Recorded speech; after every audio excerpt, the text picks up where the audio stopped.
There is the being beyond the being of mind, an immeasurable cast into many forms, a miracle of the multitudinous one.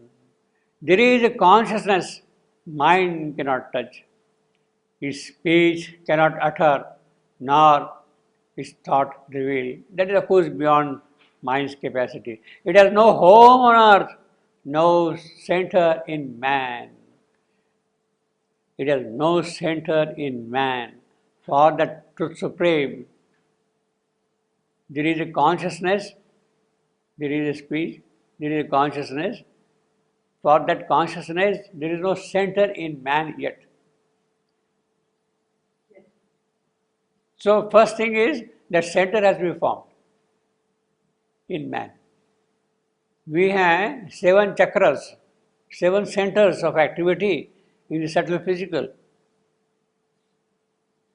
but they are not adequate for that consciousness to come and stay here. A new center, a new chakra has to be created in man. Above where? Yeah, possibly, yeah. Yeah, yeah. A new chakra has to be created in the subtle physical. Then things will happen. It has no home on earth, no center in man, yet it is source of all things thought and done, the found of the creation and its worth. So unless that center is formed, nothing will happen. And then he says, it is the originator of all truth here. That center, that chakra, it is the originator, it is the beginner. It is he who initiates things here, original. The sun orb of mind's fragmentary rays, infinity's heaven that spills the rain of God, the immense that caused man to expand the spirit, the wide aim that justifies narrow attempt, a channel for the little he taste of bliss.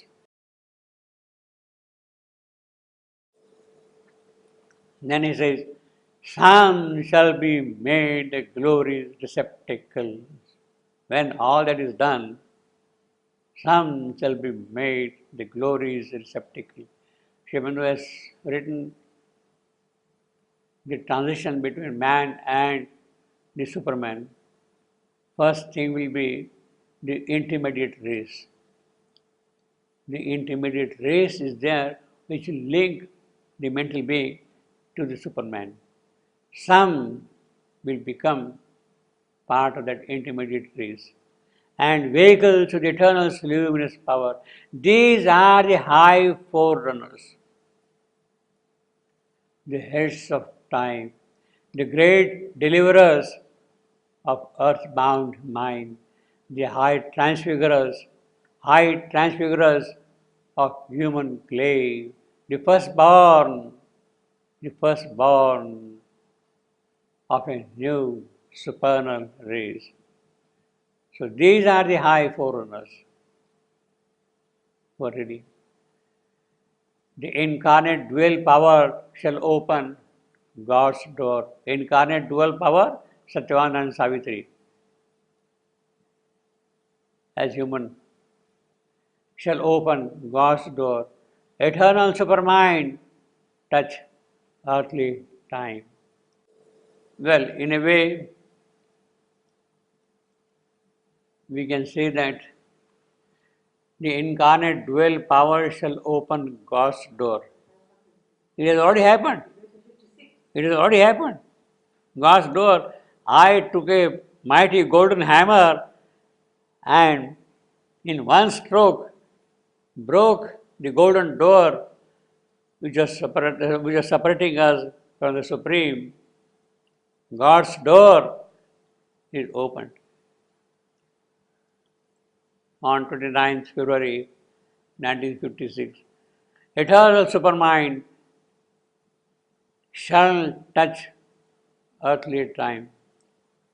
Eternal supermind shall touch earthly. Now, this needs revision. This eternal supermind has touched earthly time. What was written in 1949? Shall touch has become has touched in 1956. Supermind has touched earthly time. But we are not aware of it. The Superman shall wake in mortal man and manifest the hidden demigod, or grow into God light and God force, revealing the secret deity in the cave. See again, you see that constant balance is there. God will come down, this will be raised, lifted. Superman shall manifest or grow into God light and God force from below. There is a terrific consistency, see, everywhere.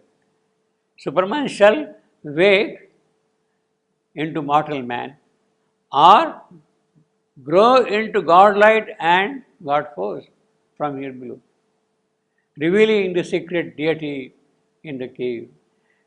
When this happens, then shall the earth be touched by the Supreme.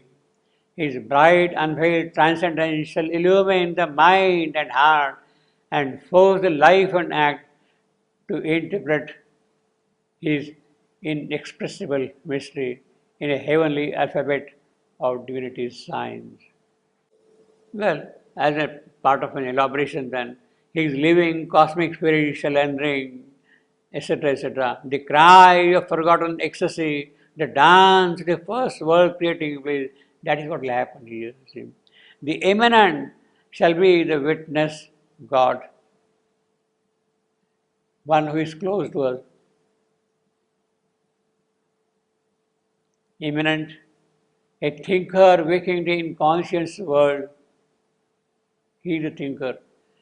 An immobile center of many infinitudes, a thousand-pillared temple by time's sea. Thousand-pillared, that is over mind. Over mind. Thousand, multiplicity, it stands for over mind. Therefore, it is on the time's sea, over mind, on the shore of sea, supermind. A thinker waking the inconscious world. You see, he is a thinker who is coming up from the inconscient, standing on the overmind plane. Immobile center of many infinitudes. You see, that is the character of our mind. Many infinitudes. Infinity of mind, of power, of light, of love, of joy, of beauty, of truth. All these infinities, they are characters of the overmind, each asserting itself distinctly of its own. In his thousand-pillared temple, but time shall see, and then shall the embodied being live as one, who is a thought, a will of the divine, a mask or robe of his divinity, an instrument and partner, etc., etc. Then say, the supermind shall be his nature's fount, obviously. The eternal truth shall mold his thoughts and acts. The eternal truth shall be his light and guide. Well, it is understandable. All then shall change when it has taken position at that time.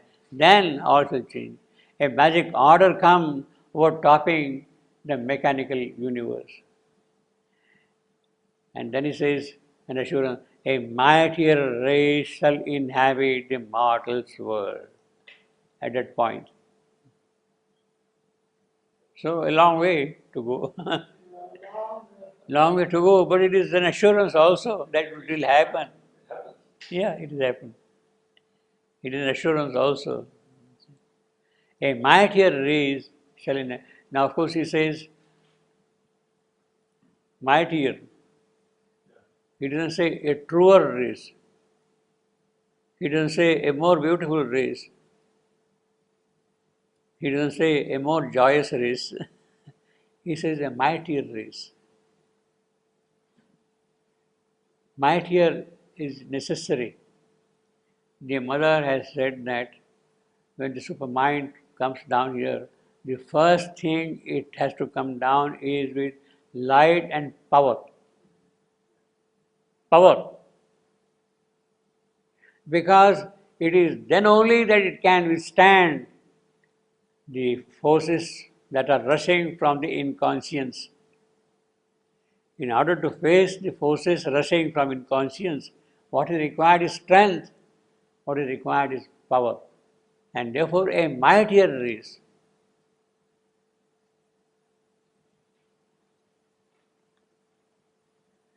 On nature's luminous tops, on the spirit's ground, the Superman shall reign as king of life.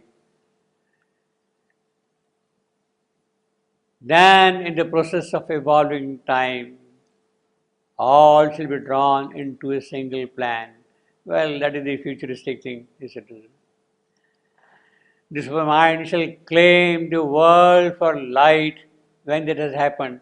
Then the supermind shall claim the world for light and thrill with love of God, the enamored heart, and place light's crown on nature's lifted head and found light's reign on her unshaking face. Then obviously a greater truth than earth shall roof in earth. You don't need him to say that. We can imagine, you see, what is earth's truth after all? It's useless. So a greater truth has to come. And shed sunlight on the rose of mind. All shall be the Spirit's manifest home. In fact, that is the entire thrust of Sri Aurobido's yoga.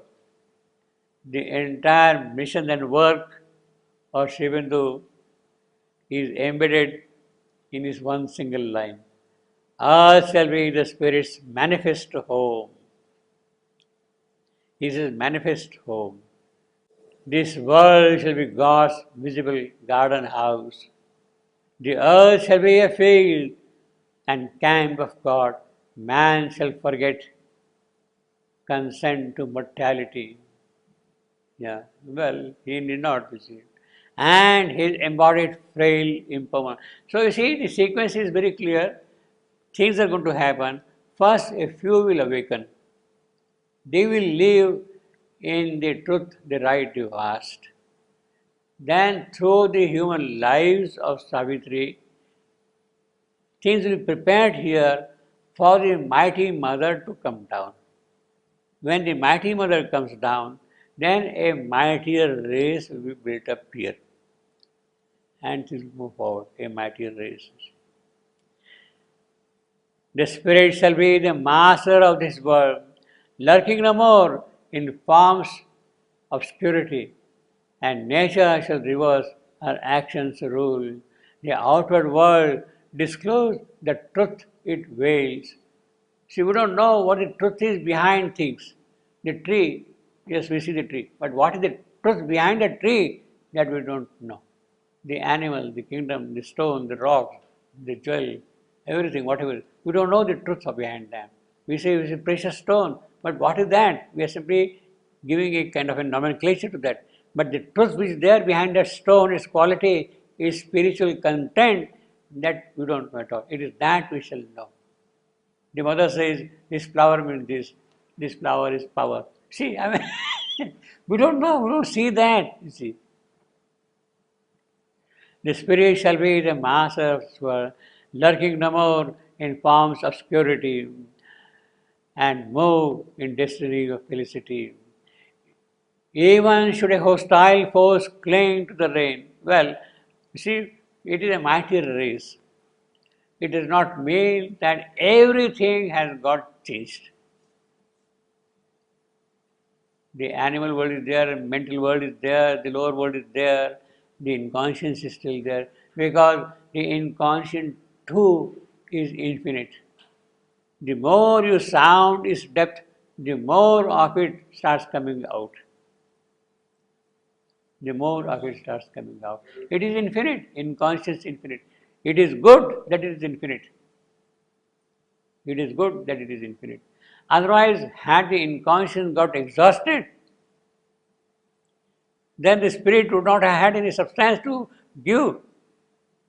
It has to match the infinity of the spirit, so that the infinity of the spirit, when they are manifesting, corresponding infinities of the inconscience are getting expressed in the powers of the spirit. In other words, there has to be a constant base down below here for the infinities of the spirit to come down here. You see, there are 10 here and only 3 here, then it is impossible. You see. They have a 10 here also, so that they can match. You see.